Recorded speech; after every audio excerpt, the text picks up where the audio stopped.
अस्सलाम वालेकुम दोस्तों, कैसे हो। मुझे उम्मीद है कि आप सब सही हो गए। न्यू अपडेट के साथ मैं आपके सामने फिर हाजिर हो चुके हैं। कुवैत में रहते हैं, कुवैत की खबरों से हमेशा अगर अपडेट रहना चाहते हैं तो ये वीडियो आप शुरू से लेकर आखिर तक देखते रहिए। इस वीडियो के अंदर मैं आपको काफ़ी ज़्यादा इंपॉर्टेंट जो इन्फॉर्मेशन देने वाला हूँ और आप लोगों को बताने वाला हूँ। बड़ी खबर आ रही है, बड़ा मामला सामने आया है और 4 लोगों को गिरफ्तार किया है। बिना देरी के वीडियो शुरू करते हैं, लेकिन सबसे पहले हम बता देते हैं चैनल को ज़रूर सब्सक्राइब कर दें ताकि टाइम टू टाइम आपको अपडेट मिलती रहे कुवैत के बारे में। तो सबसे पहले हम बात कर लेते हैं यहाँ पे, अगर ऑयल सेक्टर में आप वैकेंसी का इंतज़ार कर रहे हैं तो अभी प्रवासियों के लिए तो बहुत कम है, लेकिन जो भी कुवैती नागरिक हैं उनके लिए लगभग 700 से ज़्यादा पोस्टें खाली हैं ऑयल सेक्टर में, वो लोग अप्लाई कर सकते हैं। और आपको मालूम है, चाहे वो ऑयल सेक्टर हो, प्राइवेट सेक्टर हो या फिर गवर्नमेंट सेक्टर हो, कोई भी कहीं पे भी हो, कोई सी भी कंपनी हो, सबसे पहले अब जो लिया जा रहा है वो कुवैती नागरिकों को ही लिया जा रहा है। तो ये बड़ी चिंता वाली खबर है कि आने वाले वक्त में जो लोग वर्क करने वहाँ पे किसी भी तरीके से हो सकता है उनको भी और भी निकाला जाए और उनकी जगह कुवैती लोगों को रखा जाए। बात कर लेते हैं यहाँ पे, एक मसला बहुत ज़्यादा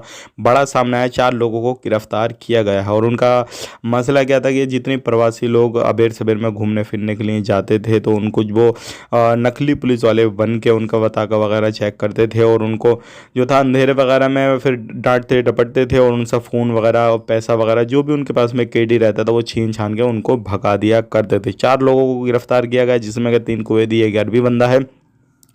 और अगर इस तरीके से आपको भी कहीं डाउट हो कि भाई हाँ ये नकली पुलिस वाला है तो तुरंत उसके खिलाफ कंप्लेन दर्ज कराएं और आपके साथ में कहीं पर कौन सी लोकेशन पे ये हादसा हुआ है, इस तरीके से तो तुरंत जो है अपना पूरा मैटर बता दें ताकि उस पर कार्रवाई की जाए। अगर ओरिजिनल पुलिस वाला है तो भी उस पर जो है आपको नज़र रखनी है, क्योंकि ऐसा अगर आपको किसी भी तरीके से कोई भी डाउटफुल लगता है किसी भी तरीके से तो आपको ज़रूर ये काम करना चाहिए, क्योंकि अभी इस तरीके के मसले कुवैत के अंदर बहुत ज़्यादा सामने आ रहे हैं। बात कर लेते हैं यहाँ पे अगली खबर की तरफ। जो अगली खबर आ रही है निकल के, अगर आप कुवैत में रहते हैं तो फार्मेसी की दुकानें, चाहे शॉप हो या फिर अलग दुकान हो किसी भी तरीके की, तो ऐसी दुकानों पे काफ़ी ज़्यादा अभी चेकिंग चल रहा है। बहुत सारी दुकानों को बंद किया गया है जो क्या दवाई वगैरह सेल करती हैं। बहुत सारी ऐसी कपड़े की दुकानों को या फिर अलग अलग चीज़ों की दुकानों को भी बंद किया, वार्निंग देकर छोड़ा जा रहा है। सारी चीज़ें हैं, अभी चेकिंग वगैरह काफ़ी ज़्यादा चल रहा है। आप ध्यान रखें, सावधानी बरतें। बाकी इतनी ही अपडेट थी जो क्या मैंने सोचा आप लोगों को तो शेयर की जाए। वीडियो अच्छा लगा लाइक करें, शेयर करें। आप अपना ख्याल रखें, अपनी फैमिली को लाइक करें। Take care, bye bye.